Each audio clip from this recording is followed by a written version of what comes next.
Bismillahirrahmanirrahim. Assalamualaikum warahmatullahi wabarakatuh.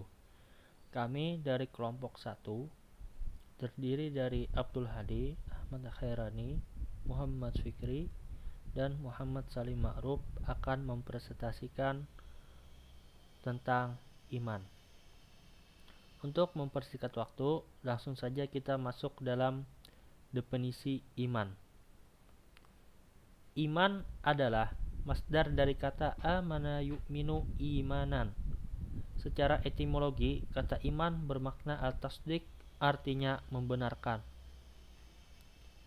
Jadi, seseorang yang beriman itu adalah membenarkan apa yang ia dapatkan.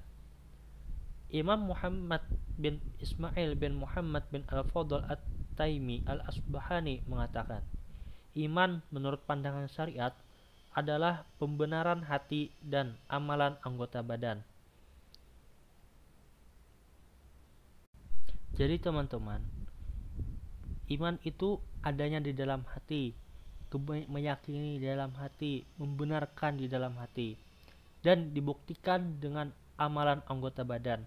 Ketika seorang beriman, kita lihat dari perbuatannya, bagaimana dia mencerminkan keimanannya. Terus Imam Al-Baghawi mengatakan, para sahabat, tabi'in, dan ulama ahlus sunnah, sesudah mereka bahwa amal termasuk keimanan, mereka mengatakan bahwa iman adalah perkataan, amalan, dan akidah. Nah, di sini kita dapat memahami bahwa ciri seorang yang beriman dilihat dari amalnya. Amal itu dari apa? Dari perkataannya, dari amalannya, dari akidahnya. Seorang yang beriman itu mencerminkan keindahan akhlaknya, keindahan pertutur katanya. Dan juga di dalam makalah kami sebutkan juga Imam Asy-Syafi'i berkata dalam kitab Al-Um, telah terjadi ijma atau konsensus di dalam kalangan para sahabat, para tabi'in, dan pengikut sesudah mereka dari yang kami dapatkan bahwasanya iman adalah perkataan, amal, dan niat. Tidaklah cukup salah satu saja tanpa mencakup ketiga unsur yang lainnya. Jadi seseorang beriman menurut Imam Syafi'i di sini adalah dia dilihat dari perkataannya, dilihat dari amalnya, terus dalam hatinya itu timbul niat. Jadi orang yang beriman itu terus ada memiliki rasa niat untuk melakukan perbuatan yang baik. Imam Baihaqi pun meriwayatkan dari Imam Bukhari, aku telah bertemu lebih dari 1000 ulama dari berbagai negeri. Tidak aku dapatkan satu pun di antara mereka berselisih bahwasanya iman adalah ucapan dan perbuatan bisa bertambah dan berkurang. Berdasarkan definisi dari beberapa ulama di atas, dapat disimpulkan bahwa mayoritas ulama ahlus sunnah menyatakan iman adalah pembenaran dengan hati, diikuti oleh ikrar lisan, dan hadir dalam amal perbuatan, bertambah karena ketaatan dan berkurang karena kemaksiatan. Itulah hakikat iman. Sehingga iman tidak cukup hanya diproklamirkan dengan lisan. Jadi kesimpulan daripada definisi-definisi yang ada di dalam yang diungkapkan oleh para imam-imam bisa teman-teman baca di dalam makalah kami. Seseorang itu dikatakan beriman, yaitu ia mengucapkan dengan lisannya kata-kata yang indah, tidak berani dia mencela orang lain, tidak berani merendahkan orang lain, tidak berani menggibah, dan tidak berani membicarakan aib-aib sesama kaum muslimin.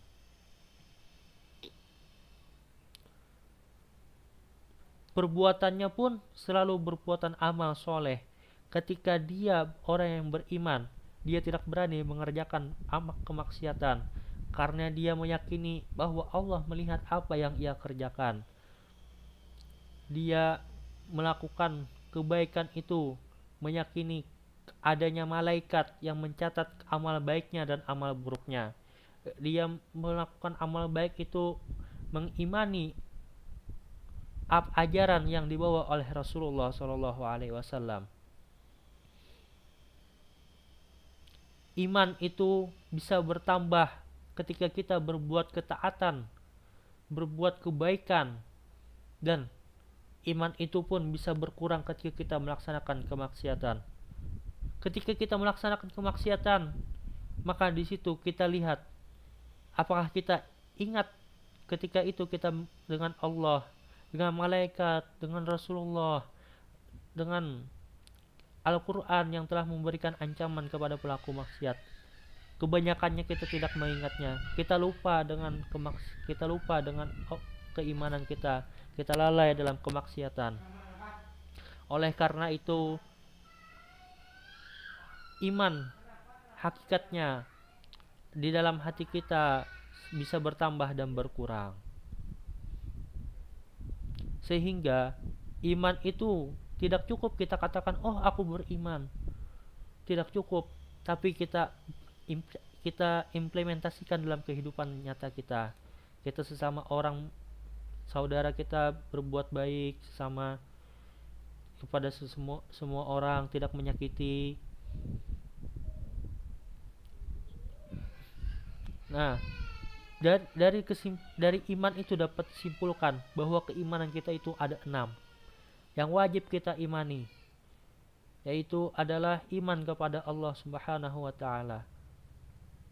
Di sini ketika iman kita sempurna kepada Allah Subhanahu wa taala, tidak berani kita melakukan kemaksiatan. Karena apa? Allah melihat apa yang kita kerjakan. Iman kepada para malaikat, kita meyakini ada malaikat raqib dan atid yang selalu mengintai kita, mengerjakan perbuatan amal baik kita, mencatat perbuatan amal baik kita dan perbuatan buruk kita. Iman kepada kitab-kitab Allah, kita membaca Al-Quran, di situ diberikan oleh Al-Quran, dijelaskan tentang iman, tentang ancaman kepada pelaku kemaksiatan. Iman kepada Rasul-Rasulnya. Rasulullah SAW membawa kebaikan, akhlak budi pekerti yang kita ikuti oleh yang beriman. Iman kepada hari akhir. Ketika kita mengimani ke hari akhir, maka kita tidak berani melakukan kemaksiatan karena kita meyakini bahwa amal perbuatan kita akan diperhitungkan pada hari akhir kelak. Iman kepada takdirnya yang baik ataupun yang buruk. Iman kepada takdirnya yang baik, kita meyakini semua kebaikan segala dari Allah. Itu maka hati kita pun merasa lapang ketika kita diuji. Ataupun yang buruk, itu pun semuanya daripada Allah. Kita tidak akan menyalahkan siapa-siapa, kita kembalikan semuanya kepada Allah. Seandainya kita berbuat kemaksiatan, kita yakini bahwa itu adalah daripada kurangnya keimanan kita sehingga terjerumus dalam kelembah kemaksiatan. Mungkin itu saja yang bisa saya sampaikan. Saya Muhammad Fikri, akan dilanjutkan oleh teman-teman selanjutnya. Terima kasih. Selanjutnya saya Ahmad Haironi akan menjelaskan tentang hubungan antara iman dan takwa, persamaan dan perbedaannya. Imam Hasan Basri mengatakan iman itu bukanlah sekedar angan-angan dan bukan pula sekedar basa-basi dengan ucapan, akan tetapi sesuatu keyakinan yang terpatri dalam hati dan dibuktikan dengan amal. Jadi iman itu bukanlah sesuatu keyakinan yang hanya terpatri dalam hati, tapi juga dibuktikan dengan sebuah amal perbuatan. Takwa dapat diartikan sikap memelihara keimanan yang diwujudkan dalam pengamalan ajaran agama Islam secara utuh dan konsisten, istiqomah. Menurut para ulama, memiliki pengertian yaitu seorang hamba melindungi dirinya karena takut akan kemurkaan Allah dan juga siksanya. Orang yang takwa adalah orang yang selalu menjunjung tinggi perintah Allah dan menjauhi segala larangannya. Takwa merupakan derajat tertinggi dari keimanan seseorang. Iman adalah syarat, sedangkan takwa adalah tujuan. Iman dan takwa merupakan dua sisi mata uang yang sangat sulit untuk dipisahkan, dan bahkan keduanya saling membutuhkan. Dengan kata lain, jenjang takwa tidak akan pernah terwujud bila tidak diawali dengan keimanan, dan keimanan itu sendiri tidak akan memiliki nilai apa-apa bila tidak sampai ke derajat ketakwaan, kedudukannya pada pandangan Allah Subhanahu wa taala. Perpaduan antara iman dan takwa ini tidak akan terjadi secara otomatis karena iman memiliki persyaratan untuk menuju nilai kesempurnaannya. Dengan demikian, maka sifat takwa merupakan benteng untuk menjaga aturan-aturan Allah supaya posisi iman tidak lagi berada dalam kelabilan.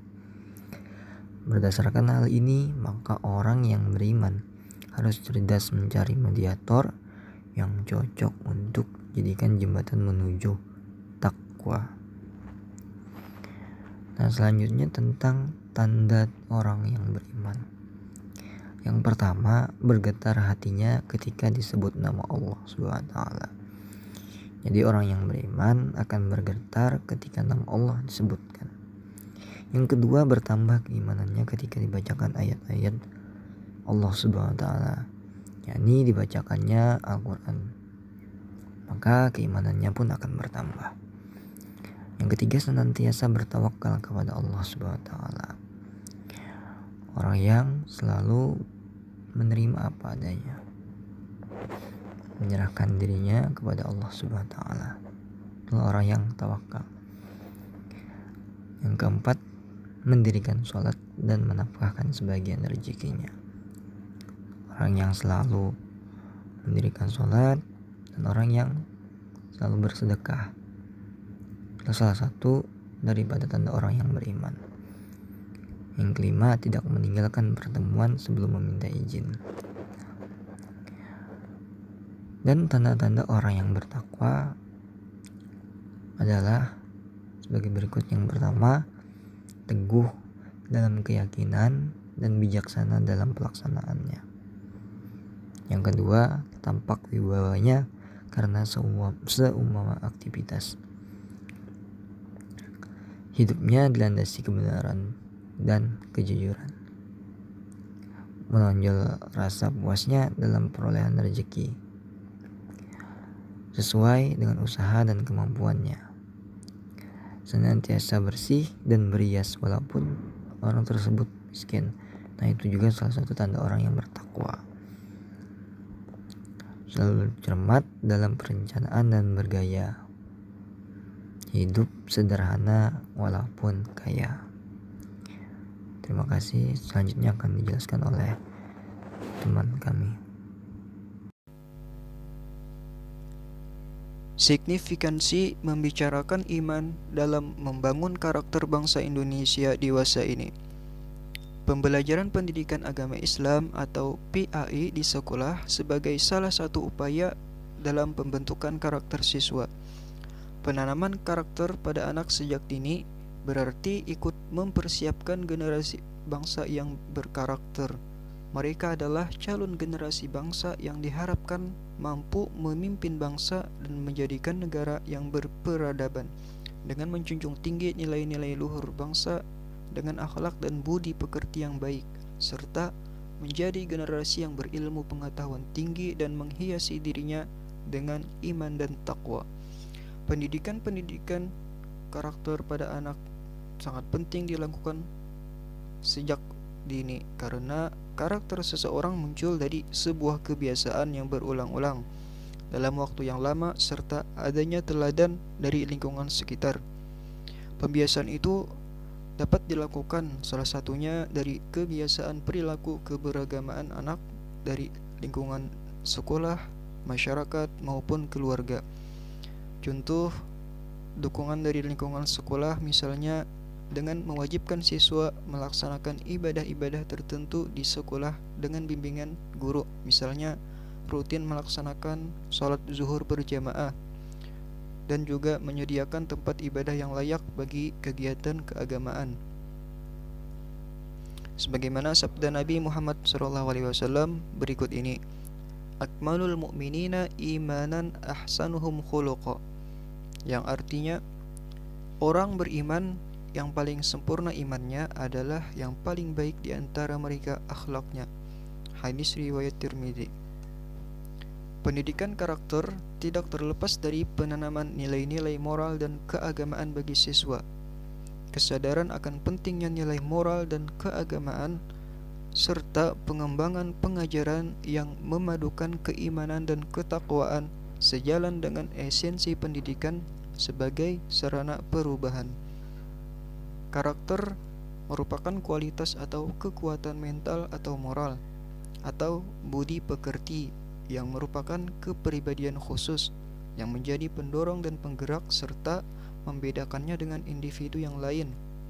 Seseorang dapat dikatakan berkarakter jika telah berhasil menyerap nilai dan keyakinan yang dikehendaki masyarakat, serta digunakan sebagai moral dalam kehidupannya.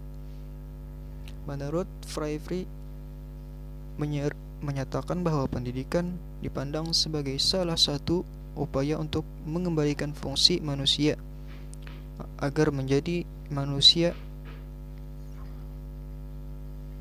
supaya dapat terhindar dari berbagai bentuk penindasan, kebodohan, maupun ketertinggalan. Maka oleh karenanya, sebagai pusat pendidikan, manusia harus menjadikan pendidikan sebagai alat pembebasan guna untuk mengantarkan dirinya menjadi makhluk yang bermartabat. Pernyataan ini menunjukkan pentingnya fungsi pendidikan dalam membentuk manusia yang Pendidikan akhlakul karimah kepada Allah Subhanahu wa taala diberi penekanan pada tauhid dan amal soleh.